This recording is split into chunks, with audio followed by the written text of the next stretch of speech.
बाबर आजम ने कराची वालों के मजे करा दिए और ऐसे मजे करवाए कि जब हम मैच खत्म होने के बाद बाहर गए तो वहां पर सिर्फ एक ही नारे हमने सुने, वो थे बाबर बाबर बाबर। बाबर बाबर बाबर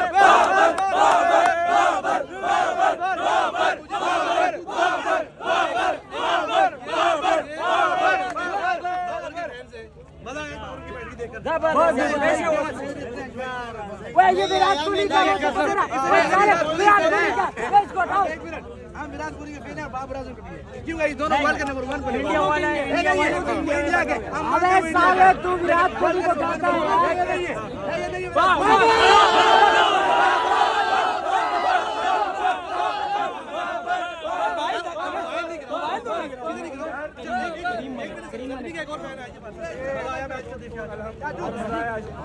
मेरी काम तो पता लगता है।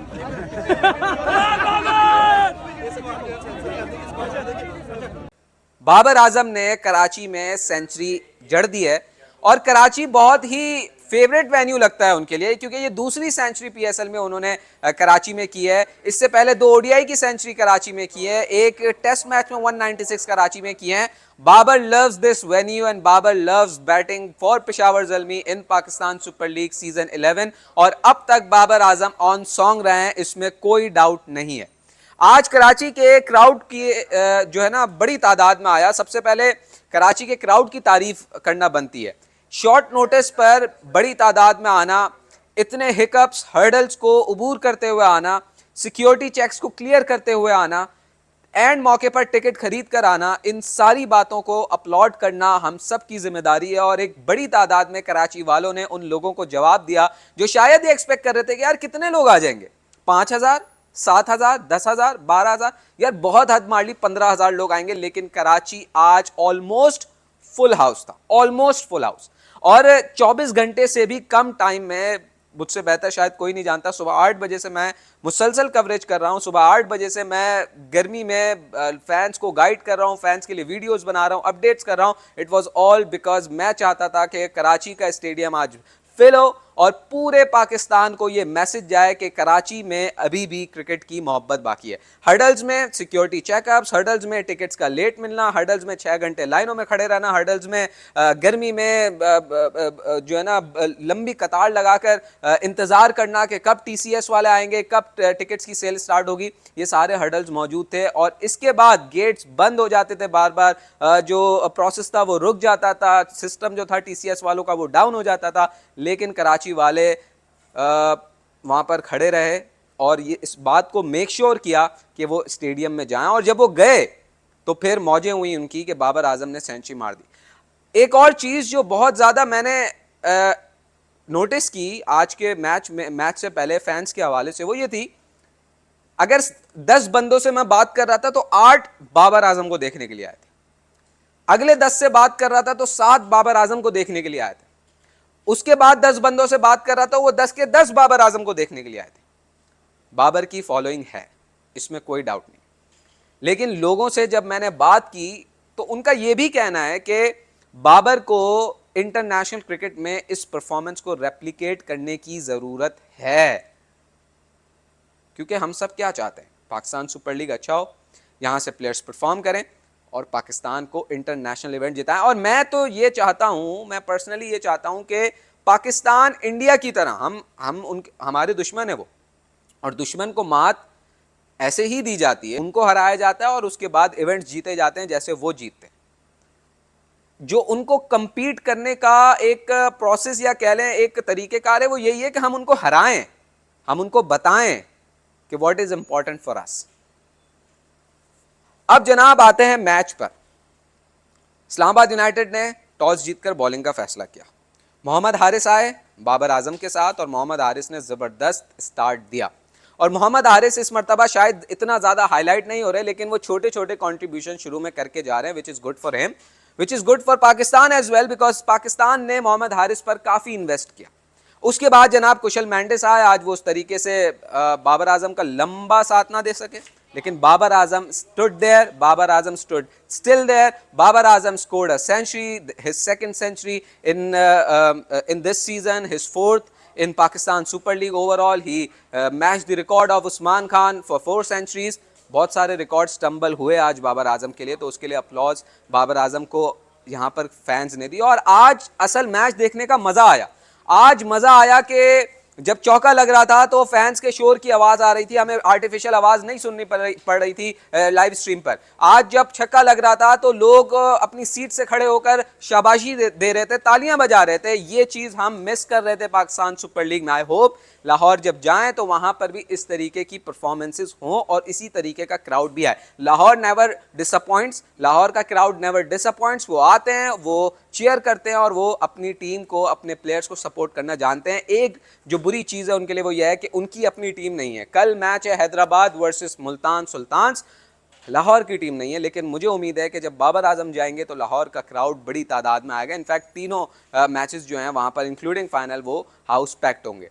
अच्छा, फिर पेशावर ज़ल्मी की अगर बॉलिंग पर आएँ तो सुफियान मुकीम स्टूड अपार्ट। वो क्रूशियल मोमेंट्स पे विकेट्स लेना जानता है, वो क्रूशियल मोमेंट्स पे ब्रेक थ्रू देना जानता है। बहुत सारे लोगों को अभी भी शिकवा है कि यार T20 वर्ल्ड कप में क्यों नहीं होता, क्यों ऐसा होता है कि T20 वर्ल्ड कप में जो 2026 था वहाँ पर सुफियान मुकीम नहीं था। एशिया कप में गया था, बहुत सारे लोगों ने कहा था यार अभी इतना मैच्योर नहीं हुआ है, इतना ज़्यादा अभी उसको पॉलिश नहीं किया गया है, तो हो सकता है कि T20 वर्ल्ड कप में उतना साजगार ना हो। But he proved once again कि वो एक क्वालिटी स्पिनर, रिस्ट स्पिनर है जिसको चाइना मैन कहते हैं, वो है और उसकी पाकिस्तान टीम को ज़रूरत है।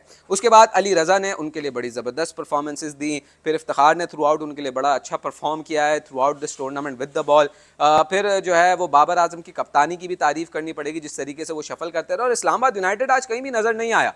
हालांकि जब बाबर आजम ने सेंचुरी स्कोर की तो बहुत सारे लोगों का ये मानना था कि इस्लामाबाद यूनाइटेड की जिस तरीके की बैटिंग है और उससे भी ज़्यादा जिस तरीके के इंटेंट के साथ वो लोग खेलते हैं, जिस तरीके से वो डिस्पाइट द फैक्ट कि पिच कैसा है, हमने इस्लामाबाद यूनाइटेड को जब भी बैटिंग करते हुए देखा उनके बैटर्स को, हमें ऐसा लगता है कि पिछले इनिंग्स में शायद पिच कुछ और था या एक इनिंग में पिच कुछ और था और इस्लामाबाद यूनाइटेड को बैटिंग पैराडाइज दिया, वो इस तरीके से आकर बैटिंग करते थे। लेकिन आज पेशावर ज़ल्मी ने वन साइडेड एक अच्छा और ज़बरदस्त कॉन्टेस्ट उनके खिलाफ जीता और फाइनल में अपनी जगह बना ली।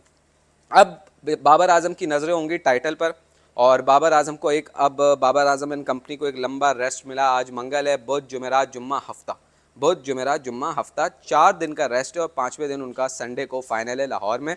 और कोशिश होगी कि 2017 में पेशावर ज़ल्मी जो डैरन सैमी की कप्तानी में ट्रॉफ़ी जीता था, उस ट्रॉफ़ी को वापस पेशावर ज़ल्मी के कैंप में लाया जाए। और ये बाबर आजम के लिए बहुत बहुत बहुत बड़ा मोमेंट है, क्योंकि उनके कैरियर में एक जो कमी महसूस होती है वो यही है कि एज कैप्टन उन्होंने ट्रॉफ़ी नहीं जीती अब तक। वो खुद भी जब प्रेस कॉन्फ्रेंस में आए थे तो उनसे मैंने सवाल किया था कि क्या एक कमी लगती है अपने कैरियर में, क्या ऐसा लगता है कि एज कैप्टन वो चीज़ मिसिंग है आपके कैबिनेट में कि एक ट्रॉफ़ी एज कैप्टन आपके पास आए। उन्होंने कहा था कि नसीब में जब जैसे जो लिखा हुआ होगा वो मिल जाएगा, जो नहीं लिखा होगा वो नहीं मिलेगा, और जब लिखा हुआ होगा उसको कोई रोक नहीं सकता। तो ऐसा लगता है कि किस्मत की देवी पेशावर ज़ल्मी पर मेहरबान है और किस्मत की देवी शायद बाबर आजम के हक़ में है। लेकिन अब मुकाबला होगा हैदराबाद किंग्समैन और मुल्तान सुल्तान्स का। दोनों ही टीम्स, ख़ास तौर पे हैदराबाद किंग्समैन जिस तरीके का मोमेंटम पकड़ कर आई है, पिछले 5 में से 4 मैचेस जीती, एक मैच बहुत बुरा हारे, 80 रन पे ऑल आउट हो गए। लेकिन उसके बाद जो उनका कमबैक हुआ, जिस तरीके से मैक्सवेल, जिस तरीके से हसान खान, जिस तरीके से मानस लबुशकाने ने परफॉर्मेंस दिए हैं, जिस तरीके से नीचे से आकर उनके बॉलर्स ने जिस तरीके से परफॉर्मेंसेज दिए हैं, एक चीज़ उस्मान खान को नहीं आप भूल सकते, उस्मान खान ने सेंचुरीज किए। एक चीज़ जो बहुत ज़्यादा बात हो रही है वो मुल्तान सुल्तान्स के हवाले से भी हो रही है और वो ये है कि उनके बॉक्सेस, मुझे पर्सनली मुल्तान सुल्तान्स बहुत अच्छी लगती है। उसकी वजह यह है टॉप ऑर्डर सॉर्टेड, मिडल में शान मसूद हैं, उसके बाद अरफात मिनास उनके पास मौजूद है और एस्टन टर्नर बहुत खामोशी से कप्तान के तौर पे वो परफॉर्म करते जा रहे हैं with the bat with the ball, तो वो बहुत सॉलिड लगते हैं। नीचे से उनके पास इस्माइल भट्टो जिनकी हैट्रिक होते होते रह गई, उसके अलावा उनके पास मोमिन कमर हैं, उसके अलावा उनके पास वसीम जूनियर हैं जो कि bit of expensive in this PSL so far, but still उनके पास एक पोटेंशियल है कि ऑन द डे वो अच्छे हो जाएंगे। थोड़े से कैचेस ड्रॉप किए उन्होंने वसीम जूनियर ने, लेकिन जब बड़ा मैच होता है बड़ी तैयारी के साथ आते हैं, प्रेशर ज़रूर होता है। और अच्छी चीज़ यह है दोनों टीम्स के लिए कि क्राउड है और क्राउड हमेशा आपका 12th मैन होता है, तो 12th मैन जब ग्राउंड में मौजूद है तो चीज़ें आपके लिए मोर कॉम्प्लिकेटेड हो जाती है। अब हैदराबाद और Multan Sultans most likely unchanged जाएंगे, जो उनके कॉम्बिनेशंस लास्ट मैचेस से बने हुए हैं वो उसी के साथ जाना पसंद करेंगे। जो इमोशंस होंगे वो हाई होंगे, जो उनके सेंटिमेंट्स होंगे वो हाई होंगे। देखना ये होगा कि कौन सी टीम ऑन द डे अच्छा प्ले करती है। अब मैं प्रिडिक्शन से हटकर अपनी पर्सनल ख्वाहिश पर आना चाहता हूँ इस मैच के लिए, और वो यह है कि मुल्तान सुल्तान जीते, जिससे और उसकी दो वजूहत। एक तो उनकी टीम मुझे बहुत कंप्लीट लगती है, कंसिस्टेंट लगती है, और उनकी टीम का जो ऑसी माइंडसेट है ना, और ऑसी माइंडसेट नॉकआउट स्टेजेस में वो प्रिवेल करते हैं। टिम पेन उनके पास है, स्टीव स्मिथ उनके पास है, और उनके कप्तान एशन टर्नर जो है वो भी ऑस्ट्रेलियन है। तो मुझे ऐसा लगता है ऑसी माइंडसेट नॉकआउट्स में बहुत ज़्यादा प्रिवेल करता है। वैसे ऑसी माइंडसेट वहाँ पर भी है, जेसन गिलिस्पी हैं, मैक्सवेल हैं, तो ऑसी माइंडसेट, और मार्नस लबुशकान है उनके कप्तान है, ऑसी माइंडसेट वहाँ पर भी है। लेकिन मुल्तान सुल्तान जिस तरीके से कंपोज्ड एंड एक यूनिट की तरह खेलते हुए आ रहे कंसिस्टेंसी के साथ, क्योंकि हैदराबाद को हमने देखा था 4 मैच जीतने के बाद 80 पर ऑल आउट हो गए थे, वो चीज़ मुझे यहाँ पर नज़र नहीं आती। लड़कर खेलेंगे, पर्सनल विश भी और प्रेडिक्शन भी है कि मुल्तान सुल्तान कल का जो एलिमिनेटर 1 है लाहौर में वो जीत जाएगी।